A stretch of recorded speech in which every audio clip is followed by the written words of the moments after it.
கிறிஸ்துவுக்குள் பிரியமானவர்களே, கர்த்தரும் இரட்சகருமாய் இயேசுவின் ஈடிய நாமத்தினாலே உங்கள் யாவரையும் வாழ்த்துகிறேன்.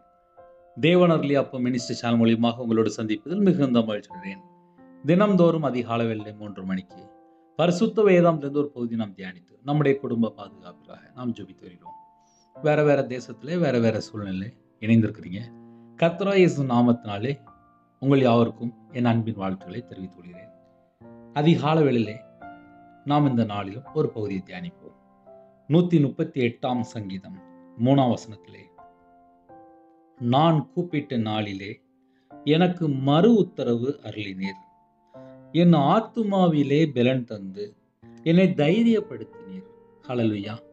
கிறிஸ்துவுக்குள் பிரியமானவர்களே, இந்த சங்கீதம் தாவீதின் சங்கீதம். நான் கூப்பிட்ட நாளிலே எனக்கு மறு உத்தரவு அருளினீர். தேவனை நோக்கி கூப்பிடும்போது நம்ம ஜெபத்துக்கு பதில் வரும். அதிகாலை வேளையில இணைந்திருக்கிறீங்க, என் ஜெபத்துக்கு பதில் வருமா? வரும். நம்ம எந்த நாட்டிலே, எந்த சூழ்நிலையிலே, எந்த இடத்துல இருந்து தேவனை நோக்கி கூப்பிட்டாலும் நம்ம ஜெபத்துக்கு பதில் வரும்.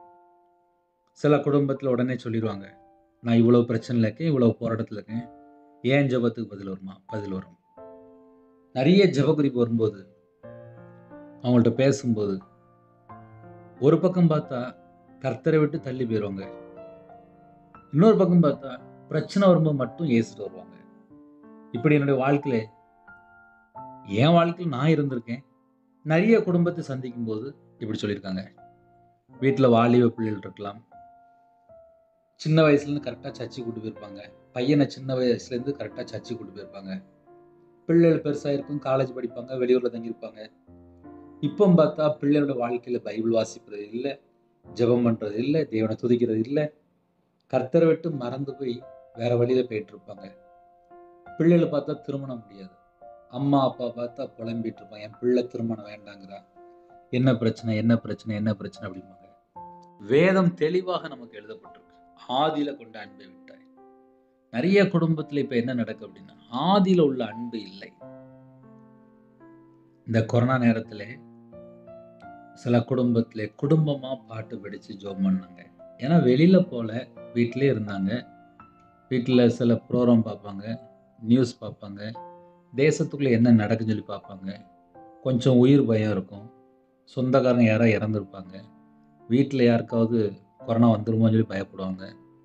உடனே வீட்டுக்குள்ளே இருக்கிற இடத்துல உடனே முழங்கால போட்டு ஜெபம் பண்ண ஆரம்பிச்சுருவாங்க. எவ்வளோ நேரம்? 1 மணி நேரம் 2 மணி நேரம்லாம் ஜெபம் பண்ண ஆரம்பிச்சுருவாங்க. இப்படி நிறைய குடும்பத்தில் கொரோனா நேரத்தில் ஜெபம் பண்ணாங்க. நம்ம ஜெபத்தெல்லாம் கேட்டு கிருபையின் காலத்திலே தேவன் நமக்கு ஜீவனை தந்திருக்கிறார். நம்ம எல்லா ஜெபத்துக்கும் பதில் தந்திருக்கிறார். இன்னைக்கு நம்மளுடைய வாழ்க்கையிலே ஜெப வாழ்க்கை எப்படி இருக்கு? வேத தியானிப்பு எப்படி இருக்கு? ஒரு குடும்பத்தில் ஜெபிக்க வரும்போது சொன்னாங்க, எங்க வீட்டில் ஒரே சோதனையா வருது, அதனால நாங்கள் சர்ச்சுக்கே போகலை அப்படின்னாங்க. அவங்க சர்ச்சுக்கு போனாங்களாம் கொஞ்ச நாளா, ஆனால் வீட்டில் பார்த்தா ஒரே சோதனையாக இருக்கான், அதனால சர்ச்சுக்கே போகலையா. சரி, என்ன காரியத்துக்காக ஜெபம் பண்ணணும்? என் பிள்ளை கல்யாணம் முடியணும், அதுக்கு மட்டும் ஜெபம் பண்ணுங்க. சர்ச்சுக்கு போக மாட்டாங்களாம், தேவனை தேட மாட்டாங்களாம், ஆனால் பிள்ளைக்கு மட்டும் கல்யாணம் முடியணுமா. கேட்டால் நாங்களாம் கிறிஸ்டின் தான் அப்படிங்கிறாங்க. அப்போ என்ன பிரச்சனை அப்படின்னா, அவங்க தேவைக்காக மட்டும்தான் தேவனை போய் தேடுறாங்க. இதான் கடைசி காலம். இதை ஏன் வெளிப்படையாக சொல்ல வேண்டியது அப்படின்னா, ஒரு வீட்டில் பிரச்சனை வந்துட்டு அப்படின்னோடனே டாக்டர்கிட்ட ஓடிடுவாங்க. அதே போல் வீட்டில் பிரச்சனை வந்துட்டோன்னே இயேசுட்டு வந்ததாங்க. நார்மலாக 31 நாளும் என்னை உருவாக்கின தேவனை நான் தேடுறேன், இந்த ஜனத்தை எனக்கென்று ஏற்படுத்தினேன், இவர்கள் என் துதியை சொல்லி கொண்டு வருவார்கள். அப்போ எல்லாரும் தேவனை துதிக்கணும். துதிக்கிறதுக்காக நம்மளை உருவாக்கி இருக்கிறார். நம்ம எல்லாரும் அவருடைய பிள்ளைகள், அவருக்காக வாழணும். இந்த அதிகால வேளையிலே நான் கூப்பிட்ட நாளிலே எனக்கு மறு உத்தரவு அருளினீர். நம்ம எந்த நாட்டில் இருந்தாலும் சரி, எந்த இடத்துல இருந்தாலும் சரி, நம்ம கூப்பிட்டா நம்ம ஜெபத்துக்கு பதில் வரும். சில குடும்பத்தில் யோசிப்பாங்க, எனக்கு யாராவது ஜெபம் பண்ணுவாங்களா, ஏன்னா நான் அப்படி வாழ்ந்திருக்கேன். நான் மாந்திரியத்தில் கஷ்டப்பட்டதுனால எனக்கு தொடர்ந்து மாந்திரியம் பண்ணிகிட்டே இருக்கிறாங்க. 13 வருஷமா மாந்திரியம் பண்ணிகிட்டே இருக்கிறாங்க. 55 லட்ச ரூபா நஷ்டம். அதுக்கப்புறமும் அந்த பிரச்சனை முடியல. நான் முழு நேர ஊழியத்துக்கு வந்துட்டேன். அதுக்கப்புறமா தொடர்ந்து மாந்திரியம் பண்ணிட்டே இருக்கிறாங்க. லாஸ்ட்டு நான் கையில் பைபிள் எடுத்து வாசித்து பார்த்து ஜெபம் பண்ணேன். என் வாழ்க்கையில் எனக்கு எந்த பிரச்சனையுமே இல்லை. நான் தேவனை தேட தேட தேட தேட மாந்திரியம் கிடையாது, ஒன்றும் கிடையாது, எல்லாம் வேஸ்ட். என் பக்கத்தில் எதுவுமே வர மாட்டேங்குது. அப்போ என்ன அர்த்தம் அப்படின்னா, நான் தேவனை தேடணும். என் வாழ்க்கையிலே நான் தேவனை தேடின நாட்களில் அபிஷேகத்தை பெற்றுக்கொண்டேன், வரங்களை பெற்றுக்கொண்டேன். ஆவிக்குரிய வாழ்க்கையில் வளர்றதுக்கு தேவன் குடும்பமாக ஜீவனை தந்து எல்லா விதமான வாசல் திறந்திருந்தார். இதை ஏன் காலையில் சொல்ல வேண்டியது அப்படின்னா, நான் கூப்பிட்ட நாளிலே எனக்கு மறு உத்தரவு அருளினார் என்று எழுதப்பட்டிருக்கு. அந்த வேலை நீங்க அப்படியே கொஞ்சம் யோசித்து பாருங்க. நான் கூப்பிட்ட நாளில் எனக்குன்னா உங்களுக்கு பதில் அளிக்கிற தேவன். நீங்க என்ன காரியத்துக்காக கூப்பிடுறீங்களோ அந்த காரியத்துக்கு பதில் அளிப்பார். ஆனா நீங்க கூப்பிடணும். சில குடும்பத்தில் உடனே செல்போன் எடுத்து உடனே மனுஷன்ட்ட பேசுவாங்க. ஏன்னா இப்போ கடைசி காலத்தில் இப்போ அப்படிதான் இருக்கு. ஒரு 20 வருஷம் முன்பாக செல்போன் கையில கிடையாது. அப்பம்லாம் அழகா மணிக்கணக்காக ஜெபம் பண்ணியிருக்காங்க. பழைய பாட்டிமாரு தாத்தாமாரெலாம் இருக்கிறாங்க, வயசானவங்க. நல்லா அழகா சர்ச்சுக்கு போவாங்க. அதுக்கப்புறம் வீட்டில் குடும்ப ஜெபம் பண்ணுவாங்க. அப்புறம் காலையில் தனி ஜெபம் பண்ணுவாங்க. அப்புறம் வீட்டில் நைட் நேரத்தில் சும்மா இருக்கும்போது நைட் ஜெபம் பண்ணுவாங்க. வீட்டில் டிவி ரொம்ப இருக்காது, செல்ஃபோன் ரொம்ப இருக்காது. நைட் நேரம் ஆச்சுன்னா போதும், தனிமையாக உட்காந்து நல்லா பாட்டு படித்து தேவனை துதித்து கொண்டிருப்பாங்க. ஆனால் இன்னைக்கு பார்த்தா தேவனை துதிக்கிற ஜனங்களை பார்க்க முடியல, ஜெபிக்கிற ஜனங்களை பார்க்க முடியல, தேவனை தேடக்கூடிய ஜனங்களை பார்க்க முடியல, கையில் பைபிள் எடுத்து வாசி ஜனங்களை பார்க்க முடியல. ஒரு வேதனையான காரியம். இந்த கடைசி காலம் அப்படின்னா என்ன அர்த்தம் அப்படின்னா, வேதனையான காலம். அதை ஏன் கொஞ்சம் ஆழமா சொல்ல வேண்டியது அப்படின்னா, நிறைய குடும்பத்துல தேவனை தேடலை. தேவனை தேட வேண்டிய நேரம், அதிகாலை நேரம். எத்தனையோ குடும்பத்துல இணைந்திருப்பீங்க. எனக்கு தெரிஞ்சு சர்ச்சில் வேலை பார்க்கும்போது இரவும் போலுமா தேவனை தேட ஆரம்பிச்சேன். இன்னைக்கு வரையும் எனக்கு உயிர் பிச்சை போட்டிருக்காரு. நான் பாவிதான், கர்த்தரை விட்டு தள்ளி போன ஒரு நபர் தான். ஆனாலும் உயிர் பிச்சை போட்டிருக்காரு. எப்படி? இயேசுவே என்னைய மன்னிங்கப்பா, என்னைய மன்னிங்கப்பா. இப்படிதான் ஜெபம் பண்ணுவேன். இன்னைக்கு எத்தனை குடும்பத்துல அப்படி ஜெபம் பண்றாங்க. இஷ்டம் போல துணிகரம், துன்மார்க்கம், கர்த்தரை விட்டு தள்ளி போற எத்தனையோ காரியம் தேசத்துக்குள்ள பெருகிட்டே தான் இருக்கு. ஒரு மனுஷனுடைய வாழ்க்கையில 24 மணி நேரம் தேவனுக்கு பிரியமானபடி வாழ்றாங்களா? ரொம்ப கஷ்டமா இருக்கு. செல்போன்ல 3 மணி நேரம் பேசியிருந்தாங்க. அந்த 3 மணி நேரத்துல எத்தனை வீணான வார்த்தைகள். செல்போனை 6 மணி நேரம் பக்கத்திலேயே வச்சு படுத்து கிடந்து பார்க்குறாங்க.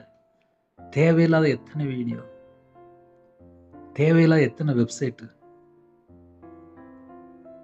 எத்தனையோ குடும்பத்திலே செல்போன்லேயே மூழ்கி கிடக்குறாங்க. அப்புறம் என் வீட்டில் எனக்கு பிரச்சனை, என் பிள்ளைக்கு கல்யாணம் முடியல, எனக்கு இன்னும் இப்படி இருக்கு, எனக்கு இன்னும் ஒரு நல்ல வேலை இல்லை. எத்தனை தேவையில்லாத காரியங்கள் நம்ம வாழ்க்கையில தொடருது. ஆசீர்வாதத்துக்கு தடை யாரு? நம்ம 24 மணி நேரம் நான் எப்படி வாழ்றேன், இதெல்லாம் பார்த்து தான் தேவன் என் குடும்பத்தை ஆசீர்வதிக்கிறார். என் வாழ்க்கையில கொஞ்சம் கொஞ்சமாக தான் நான் தேவனை தேட ஆரம்பித்தேன். ஏன்னா சின்ன வயசுல நான் வியாபாரி, அவ்வளோதான். 2015 2016 தான் கையில் பைபிள் எடுத்து வாசிக்க ஆரம்பிக்கிறேன். கையில் பைபிள் எடுத்து வாசித்து பார்த்தா தேவனை தேடணும். எப்படி தேடணும்? கையில் பைபிள் எழுதி கொடுத்தாரு. சும்மா இருக்கும் போதெல்லாம் பைபிள் வாசிக்க ஆரம்பித்தேன். என்கிட்ட எத்தனை ஃபால்ட் இருக்கு. தேவனை தேட ஆரம்பித்தேன். நான் கூப்பிட்ட நாளிலே, நான் எப்போ தெரியுமா கூப்பிட்டேன்? 39ஆம் சங்கீதம் 3ஆம் வசனத்தில் அழகாக எழுதப்பட்டிருக்கு. என் இருதயம் எனக்குள்ளே அனல் கொண்டது, நான் தியானிக்கையில் அக்கினி மூண்டது, அப்பொழுது என் நாவினால் விண்ணப்பம் செய்தேன் என்று எழுதப்பட்டிருக்கு. என் வாழ்க்கையிலே நான் சும்மா இருக்கும் போதெல்லாம் கையில் பைபிள் எடுத்து வாசிக்க ஆரம்பித்தேன். ஒவ்வொரு வசனம் வாசிக்கும் போதும் என் வாழ்க்கையிலே ஏதாவது ஒரு காரியத்தை கர்த்தர் வெளிப்படுத்தும் போது அந்த வசனத்தை சொல்லி நான் அப்படியே ஜெபிப்பேன். என் இருதயம் எனக்குள்ளே அனல் கொண்டது, நான் தியானிக்கையில் அக்கினி மூண்டது. நான் எப்போ கையில் பைபிள் எடுத்து வாசித்து தியானிக்க ஆரம்பிக்கிறேனோ, வசனம் இப்படி எழுதப்பட்டிருக்கு, என் வாழ்க்கையில் நான் இப்படி இல்லையே அப்படின்னு சொல்லி எனக்குள்ளே ஒரு குத்தப்பட்ட, அதுக்கப்புறம் ஒரு உணர்வடைந்து எனக்கு ஒரு உணர்வுள்ள இருதயம் தாங்கப்பா. நான் உணர்வில்லாம வாழ்ந்துட்டு இருக்கிறேன். என்கிட்ட குறை இருக்குப்பா. என்னை மன்னிச்சிருங்கப்பா. நான் இன்னும் உமக்கு பிரியமானபடி நான் வாழலப்பா.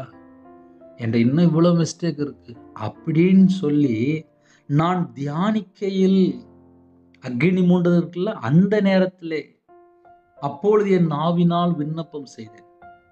அப்ப நான் எப்ப ஜெபம் பண்ணுவேன் அப்படின்னா, நான் கையில பைபிள் எடுத்து வாசித்து பார்க்கும்போது, இப்படிலாம் எழுதப்பட்டிருக்குப்பா, நான் உண்மையா இல்லப்பா, நான் இன்னும் கீழ்ப்படின்னு என்கிட்ட எத்தனையோ மிஸ்டேக் இருக்கு, என்னை மன்னிங்கப்பா, இப்படின்னு சொல்லி தான் ஜெபிக்க ஆரம்பித்தேன்.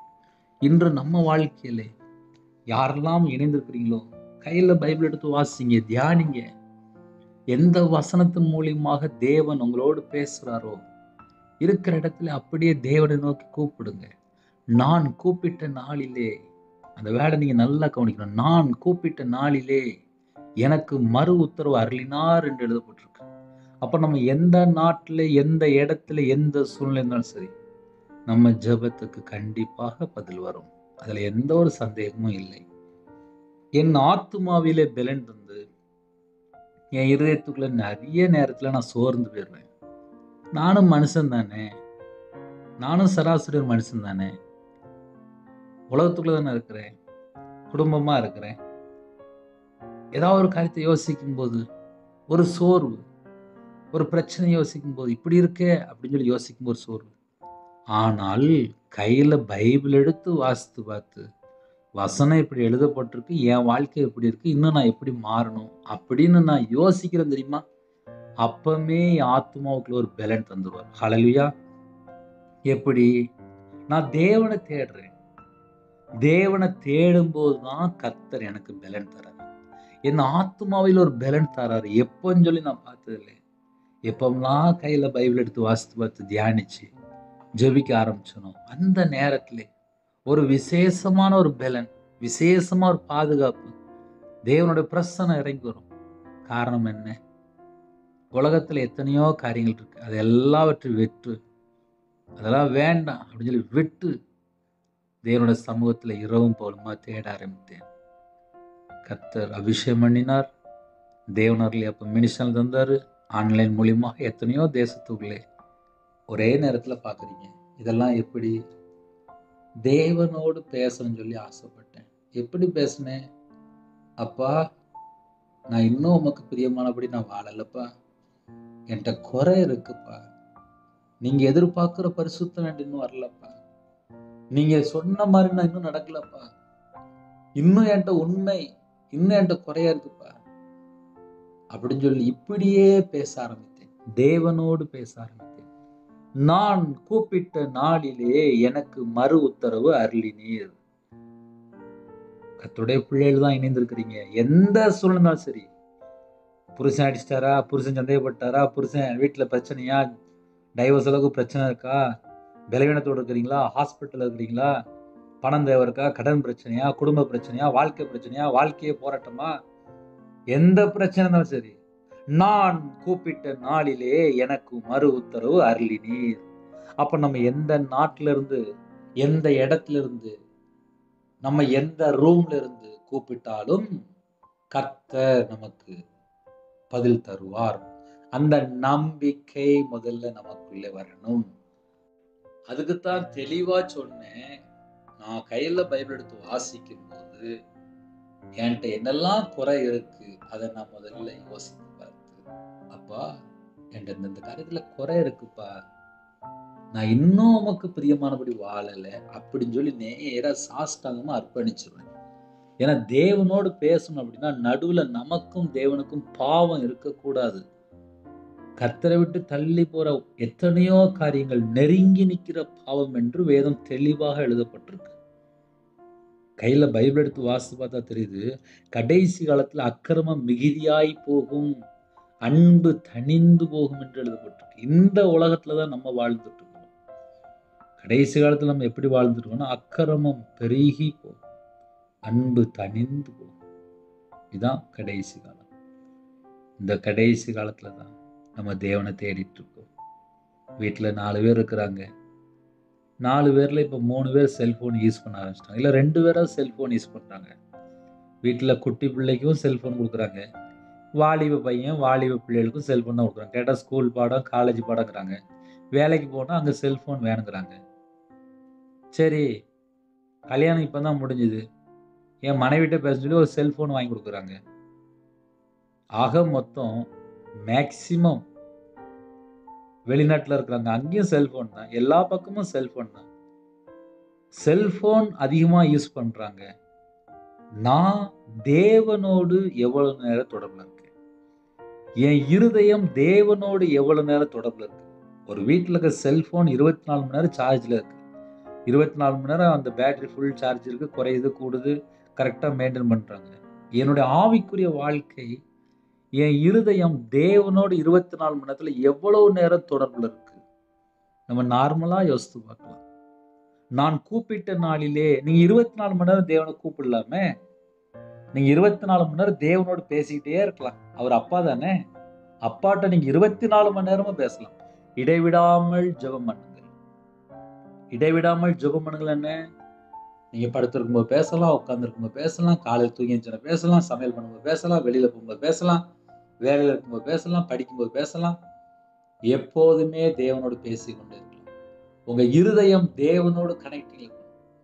உங்க இதயத்துக்குள்ள தேவ ஆவியானவர் பேசிக்கொண்டே இருப்பார். நீ இப்படி இருக்கிற, இப்படி வாழணும், இதை செய்யணும், இப்படி செய்யணும், இது தப்பு, இது செய்யக்கூடாது. ஆவியானவர் திட்டமா பேசிக்கொண்டே இருப்பார். அப்ப நம்ம என்ன செய்யணும் அப்படின்னா, நான் தேவனோடு பேசணும். அந்த எண்ணங்கள், அந்த சிந்தனை நமக்குள்ள இருந்தால் நலமா இருக்கும். ஏன்னா என் வாழ்க்கையில நான் ஆவிக்குரிய வாழ்க்கையில எப்படி வளர்ந்தேன் அப்படின்னு சொல்லி யோசித்து பார்க்கும்போது, சும்மா இருக்கும்போதெல்லாம் கையில பைபிள் எடுத்து வாசிச்சுட்டே இருப்பேன். ஏதாவது எடுத்து எழுதிட்டே இருப்பேன். இல்ல ஏதாவது பண்ணிட்டே இருப்பேன். பைபிள் காலேஜ் படிச்சேன், 5 வருஷம் படிச்சேன். அதுலயே எனக்கு நிறைய நேரம் போயிட்டு. சும்மா இருக்கும்போதெல்லாம் ஏதாவது மெசேஜ் எடுத்துட்டு இருப்பேன். சர்ச்சில் போய் மெசேஜ் கொடுங்க. அப்போ அதுக்கு நிறைய ப்ரிப்பேர் பண்ணணும். 2 வாரம் கழிச்சு போனோம் அப்படின்னா, வீட்டில் ஃப்ரீயா இருக்கும்போது மெசேஜ் எடுக்க ஆரம்பிச்சிடும். ஜெபம் பண்ண ஆரம்பிச்சிடும். குடும்ப ஜெபம் பண்ணுவோம். தேவனை தேட ஆரம்பிச்சிடும். தேவனை தேட ஆரம்பிக்க நம்ம குடும்பத்தை கண்டிப்பாக ஆசீர்வதிப்பார். நிறைய குடும்பத்துல இப்ப என்ன மிஸ்டேக் நடக்கும் அப்படின்னா, செல்போன்ல 5 மணி நேரம் 6 மணி நேரம் என்னெல்லாமோ தேடுறாங்க. லாஸ்ட் பார்த்தா கண்ணு போயிருது, அப்புறம் தலைவலிக்கு, அப்புறம் கண்ணாடி போட வேண்டியிருக்கு. பகல்ல வண்டி ஓட்டும்போது பார்த்தா அப்படியே ஒரு மனநல பாதிக்கப்பட்ட மாதிரி அப்படியே ஒரு மாதிரி வண்டி ஓட்ட வேண்டியிருக்கு. என்ன பிரச்சனை சொல்லி பார்க்கும்போது செல்போன் அதிகமா யூஸ் பண்ண நிம்மதி இருக்க மாட்டேங்குது. ஏன்னா நம்ம நிம்மதியெல்லாம் அதுக்கு எடுத்தது. ஆனா தேவனுடைய சமூகத்திலே காத்திருந்து தேவனை தேட நம்ம முகத்திலே ஒரு பிரகாசம். வசனத்தை நம்ம தியானிக்கும் போது நம்ம இருதயத்துக்குள்ளே கொழுந்து அக்னி பற்றி பிடிக்கும். அப்பொழுது என் நாவினால் விண்ணப்பம் செய்தேன். என் வாழ்க்கையில நான் இப்படிதான் ஜெபம் பண்ணி பழகினேன். என் இருதயம் எனக்குள்ளே அனல் கொண்டது. நான் தியானிக்கையில் அக்னி உண்டது. அப்பொழுது என் நாவினால் விண்ணப்பம் செய்தேன். யாரெல்லாம் அதிகாலையில் இணைந்திருக்கிறீங்களோ, தேவனுடைய சமூகத்திலே காத்திருந்து வேதத்தை தியானிங்க, ஜெபிங்க, துதிங்க, ஸ்தோத்திர பலி செலுத்துங்க. ஆனா நீங்க கையில பைபிள் எடுக்கணும். ஒரு வாலிப பிள்ளைக்கு கல்யாணம் முடியலன்னு சொல்லி ஒரு அம்மா பேசுறாங்க. சர்ச்சுக்கு போற பிள்ளைதான். ஆனா இப்ப பார்த்தா வேற ஒரு ஃப்ரெண்ட் அப்படிங்கிறாங்க. அங்க லைட்டா பழக்கம் அப்படிங்கிறாங்க. சரி, இப்ப சர்ச்சுக்கு போறாளா? போகல. ஏன் போகல? இப்ப கர்த்தரை விட்டு தள்ளி போயிட்டா. சர்ச்சுக்கு போக மாட்டுக்கா, கையில பைபிள் எடுத்து வாசிக்க மாட்டுக்கா. அந்த நேரத்துல தான் சத்துரு உள்ள வாரான். என் ஆத்துமாவிலே பலன் தந்து என்னை தைரியப்படுத்தினீர். நான் கர்த்தரை நோக்கி கூப்பிடும் போது கர்த்தர் எனக்கு மறு உத்தரவு தராரு. அது மாத்திரமல்ல, என் ஆத்துமாவில ஒரு பலன் தராரு, என்னை தைரியப்படுத்துறாரு. அப்ப இன்னைக்கு கால வேளையில செய்தி என்ன அப்படின்னா, யாரெல்லாம் கூப்பிடுறீங்களோ உங்க ஜெபத்துக்கும் பதில் வரும்.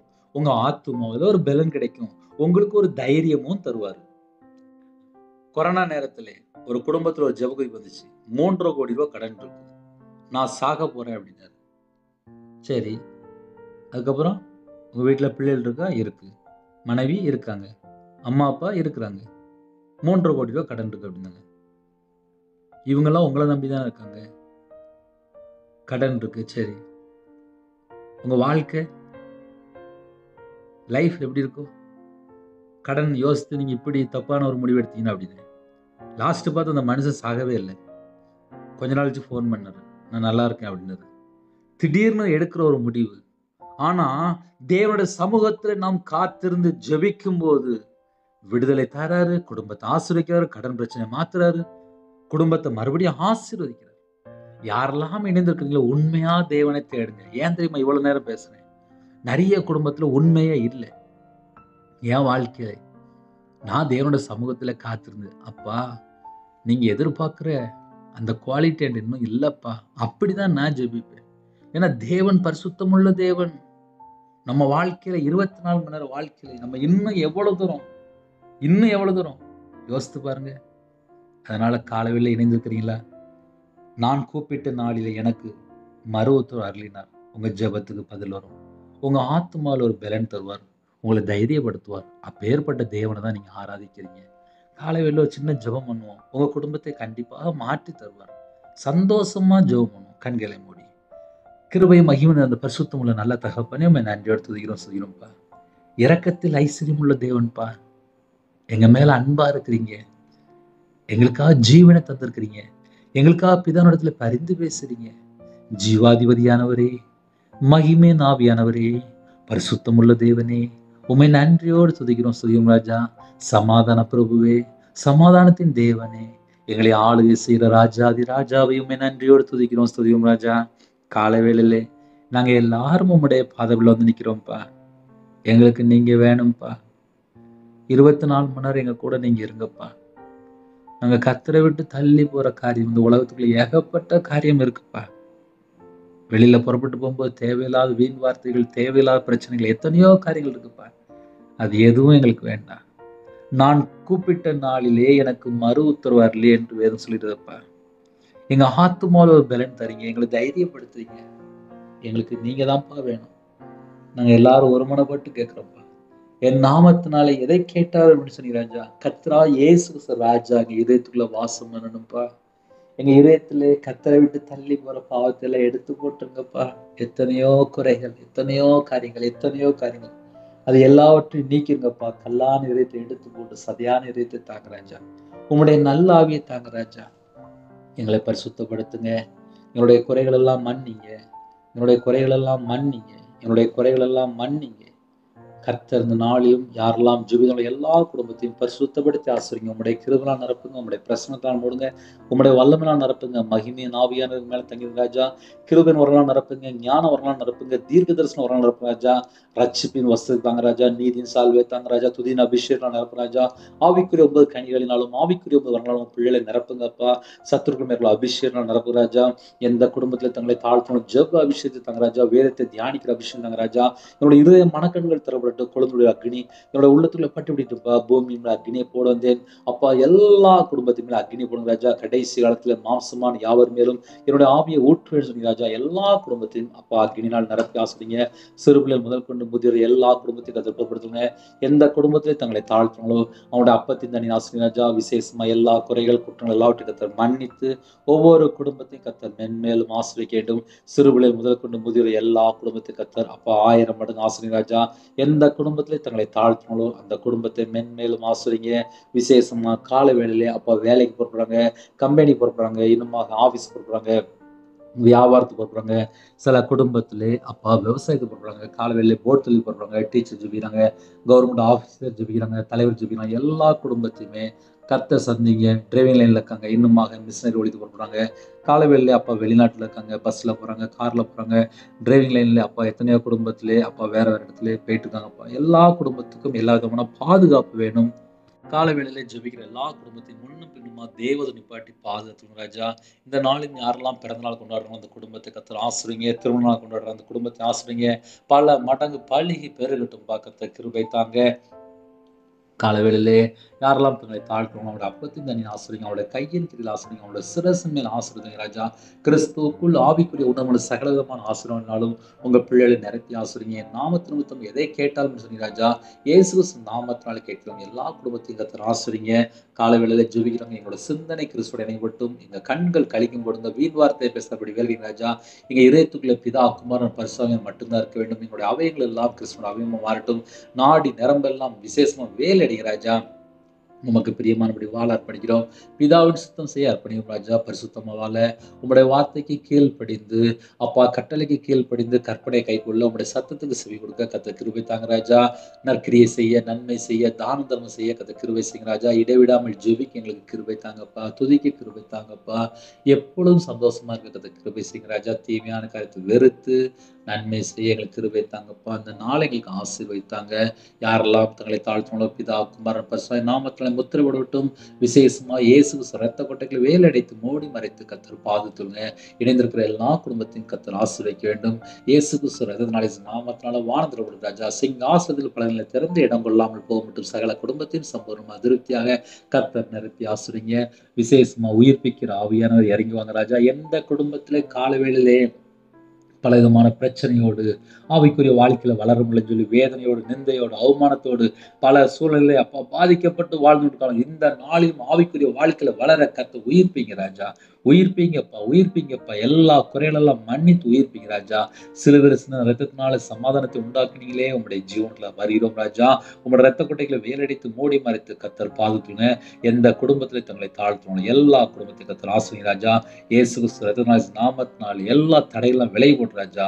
விசேஷமாக வானம் திறப்படுது ராஜா. உங்க பிள்ளைகளை கர்த்தர் கரம் தொட்டு ஆசீர்வதிங்க. ஒவ்வொரு குடும்பத்தையும் கர்த்தர் ஆசீர்வதிங்க. ஹாஸ்பிட்டல்ல இருக்காங்க, பல சூழ்நிலை அப்பா பாதிக்கப்பட்டிருக்காங்க. எந்த குடும்பத்திலே பாதிக்கப்பட்ட சூழ்நிலை பலவீனத்தோடு மரண தருவாயில போராடி இருக்காங்க. ஆக்சிடென்ட் கேஸ் இன்னுமா அப்பா இன்பேட்ல இருக்காங்க, கவர்மெண்ட் ஹாஸ்பிட்டல் இருக்காங்க, பிரைவேட் ஹாஸ்பிட்டல் இருக்காங்க. எல்லா குடும்பத்தையும் உங்களுடைய கரத்துல ஹார்ட் ஆபரேஷன், தலையில ஆபரேஷன், சில குடும்பத்துல கைகள் வலி, நரம்பு வலி பிரச்சனை, அப்ப வைரஸ்ல பாதிக்கப்பட்டிருக்காங்க, எய்ட்ஸ் வியாதியில பாதிக்கப்பட்டிருக்காங்க, சில குடும்பத்துல கிட்னி பிரச்சனை, ஸ்ட்ரோக்ல பாதிக்கப்பட்டிருக்காங்க, பிளட் கேன்சர், இன்னுமாக சுகர் அதிகமா இருக்கு, பிரஷர் அதிகமா இருக்கு. சில குடும்பத்திலே அப்பா சரீரத்துல பல இடத்துல பலவீனம். எந்த குடும்பத்துல ஜெபிக்கிறாங்களோ உம்முடைய தழும்புள்ள கரத்தினால தொட்டு சுகமாக்கித்தாங்க. ஒவ்வொரு குடும்பத்தையும் அர்ப்பணிக்கிறோம். பரிகாரியாகிய கர்த்தர் வெளிப்பட்டா மட்டும்தான் சுகம். என் நாமத்தின் நிமித்தம் எதை கேட்டாலும் சொன்னீங்க ராஜா. இயேசு கிறிஸ்து நாமத்தை அப்பா நாங்க சொல்லி கேட்கிறோம்ப்பா. உங்க பிள்ளைகள் ஜெபிக்கிறாங்க. வசனத்தை அனுப்பி குணமாக்குற தேவன் ஒவ்வொரு குடும்பத்துடைய அக்கிரமம் பாவம் எல்லாவற்றையும் மன்னித்து குணமாக்கித்தாங்க. எங்களுடைய பலவீனம், எங்களுடைய நோய் எல்லாவற்றையும் சிலுவையில சுமந்தவரே உங்களுடைய தழும்புகளாலே சுகமானீர்கள் என்று வேத வசனப்படி ஒவ்வொரு குடும்பத்திலும் சுகமாகட்டும். இயேசு கிறிஸ்து நாமத்தினால பரிபூரணமான சுகமாகட்டும். இயேசு கிறிஸ்து நாமத்தினால எல்லா வியாதிகளும் மறையட்டும். எல்லா காயங்கள், எல்லா தழும்புகள்லாம் மறையட்டும். இயேசு கிறிஸ்து நாமத்துல இப்பொழுது உயிர்ப்பிக்கிற வல்லமை வெளிப்படட்டும். ஒவ்வொரு குடும்பத்தையும் கர்த்தர் தொட்டு சுகமாக்கி தருகிற கிருபைக்காக உண்மை நன்றியோடு துதிக்கிறோம், சொல்கிறோம். இந்த நாளில் ஜெபித்த எல்லா குடும்பத்தையும் கர்த்தர் பொறுப்படுத்துங்க. மிஷனரி ஊழியத்துக்கு அப்புறப்படுறாங்க, கர்த்தர் கூட இருங்க. தேவனர்லி அப்ப மினிஸ்டர்ல கர்த்தர் ஆசீர்வதித்தாங்க. திருமணம் முடியாம இருக்கு. சில குடும்பத்துல பிள்ளைகள் திருமணம் வேண்டாங்கிறாங்க. வயசு அதிகமாயிட்டு போகுது. அம்மா அப்பாவுக்கு நிம்மதி இல்லை, தாத்தா பாட்டிக்கு நிம்மதி இல்லை, வீட்டுல இருக்கவங்க பெரியவங்களுக்கு நிம்மதி இல்லை. கர்த்தர் வாசல் திறந்தவங்க ரட்சிக்கப்பட்ட குடும்பமா தாங்க. டைவர்ஸ் அளவுக்கு பிரச்சனை ஓடிட்டுருக்கு. பிரச்சனைக்கு ஒரு முடிவு கொண்டு வாங்க. மதுபான அடிமையில் இருக்காங்க, விக்கிர வழிபாடுல இருக்காங்க, போதை அடிமையில் இருக்காங்க, கஞ்சா பழத்துல இருக்காங்க, விக்கிரகம், மாந்திரியம், புள்ளி சுமை, ஏவல்ல கட்டப்பட்ட நிலைமை, இந்த எல்லா செத்த கிரிகளும் அடிபடட்டும். நிறைய குடும்பத்திலே கடன்ல கஷ்டப்படுறாங்க. பயம், தற்கொலை எண்ணங்கள், இனிமேல் யாருக்கா வாழணும், நிந்தைகள், அவமானங்கள், வேதனைகள், கஷ்டங்கள், பிரச்சனைகள், போராட்டங்கள், பாடுகள், சஞ்சலம், வருத்தம், நிந்தை, அவமானத்தில் அப்பா கண்ணீரோடு வாழ்ற குடும்பத்தை கர்த்தர் உடனடியாக சந்தித்து இன்னைக்கு உள்ள தேவையில கர்த்தர் சந்திக்க வேண்டும். குழுக்குள்ள பணம் அடைக்கணும், நகைக்கடன், ஹவுசிங் லோன், பிசினஸ் லோன், ஓடி அக்கௌண்ட், இன்னுமாக ஃபைனான்ஸ்ல வாங்கியிருக்காங்க, வண்டி டியூ கட்டணும், வீட்டு ஜாமானுக்காக லோன் வாங்கிட்டாங்கப்பா, தெரியாம வாங்கிட்டாங்கப்பா. நிறைய குடும்பத்திலே நிறைய கடன். அந்த பிரச்சனைக்கெல்லாம் ஒரு முடிவு கொண்டு வாங்க. ஸ்கூல் ஃபீஸ் கட்டணும், காலேஜ் ஃபீஸ் கட்டணும், வீட்டு வாடகை கொடுக்க முடியாம இருக்கு, கடை வாடகை கொடுக்க முடியாம இருக்கு. கர்த்தர் உதவி செய்யுங்க. பணம் கொடுத்து வரல, நகை கொடுத்து வரல, மனுஷனை நம்பி ஏமாந்துட்டாங்க. அந்த குடும்பத்தை கர்த்தர் நியாயம் விசாரிங்க. எல்லா குடும்பத்தையும் கர்த்தர் பொறுப்படுத்துவாங்க. வீடு கட்டுன்னு சொல்லி ஆசைப்படுறாங்க, வண்டி வாங்க சொல்லி ஆசைப்படுறாங்க. கர்த்தர் கிருபை செய்யுங்க. வேலைக்காக ஜெபிக்கிறாங்க, கவர்மெண்ட் வேலைக்காக ஜெபிக்கிறாங்க, எக்ஸாம் எழுதியிருக்காங்க, விசாவுக்காக ஜெபிக்கிறாங்க. கர்த்தரே வாசல் திறந்து விடுங்க. உமக்கு சித்தமானால் எல்லா தடையெல்லாம் நீக்கி உடனே திறந்தாங்கப்பா. எல்லா குடும்பத்தையும் அர்ப்பணிக்கிறோம். கற்பத்தினியா ஜெபிக்கிறாங்கப்பா. கர்த்தர் மனம் இறங்கி ஆசுவீங்க. மாசமா இருக்காங்க, தாயம்பிள்ளையும் ஆசுவீங்க, டெலிவரி போடுறாங்க. கர்த்தர் கூட இருங்க. ஒவ்வொரு குடும்பத்தையும் கர்த்தர் பொறுப்படுத்துவாங்க. சிறுபிள்ளை முதல் கொண்டு முதியோர் எல்லா குடும்பத்தையும் கர்த்தர் ஆசுவீங்க. தேவனர்லி அப்ப மினிஸ்டர் உங்களுடைய கரத்துல பண்ணிடும். அப்பிரயோஜனமான ஊழியக்காரப்பா மண்ணாக தாழ்த்தி அர்ப்பணிக்கிறேன். உங்க நாம மட்டும் மேம்படுத்தும். படிக்கிற பிள்ளை ஜெபினா, ஹாஸ்டல் இருக்காங்க, ஹோம்ல இருக்காங்க, உங்கள் பிள்ளைகளுக்கு எல்லா விதமான பாதுகாப்பு தாங்க. எல்லா குடும்பத்தையுமே மேலும் ஆசிரியப்பா. இந்த நாளிலும் எந்த குடும்பத்திலே பல உபத்திரத்தின் நடுவில் இருக்காங்களோ எல்லா உபத்திரத்துல மாட்டித்தாங்கப்பா.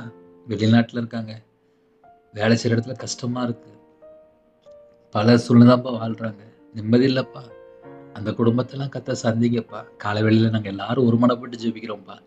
எத்தனை நாட்டுக்குள்ள ஜெபிக்கிறோம், எல்லா தேசத்துலையுமே கர்த்தருடைய அக்கினி இறங்கி வரட்டும்ப்பா. எங்களை பரிசுத்தப்படுத்தி எங்களை ஆசிரியப்பா. உங்க கிருபினால் நிரப்பி எங்களை ஆசிரியப்பா. உங்க வல்லமையினால் நிரப்பி எங்களை ஆசிரியப்பா. ஞானத்தின் ஆவியால நிரப்பி எங்களை ஆசிரியப்பா. எல்லா குடும்பத்தையும் கத்த பொருட்படுத்துவேன். கர்த்தருடைய நாமம் மட்டுமே வரட்டும். துதிகான மையம் எல்லாமும் ஒருவருக்கு செலுத்துகிறோம். இயேசு கிறிஸ்துவின் பிதாவே, ஆமென். தேவனுக்கே மகிமையுண்டாவதாக. கர்த்தர் தாமே உங்களையும் உங்கள் குடும்பத்தையும் சகல காரியத்திலும் சம்பூர்ணமா திருப்தியாக கர்த்தர் கொடுத்து ஆசீர்வதிப்பாராக. ஆமென். கர்த்தராகிய இயேசுவின் கிருபையும் பிதாவாகிய தேவனுடைய பரிசுத்தருடைய ஐக்கியம் இப்பொழுதும் எப்பொழுதும் சதா காலங்களிலும் நம்மளோடு கொடுப்பதாக. ஆமென். கிறிஸ்துவில் பிரியமானவர்களே, 9363064181 நம்பர் கொண்டால் நாங்கள் உங்களுக்காக குடும்பத்தில் ஜெபிப்போம். நீங்களும் எங்களுடைய ஊழியக்காக தொடர்ந்து ஜெபிங்கள். கர்த்தர் உங்களையும் உங்கள் குடும்பத்தையும் சகல காரியத்திலும் சம்பூர்ணமா திருப்தியாக ஆசீர்வதிப்பாராக. ஆமென். God bless you.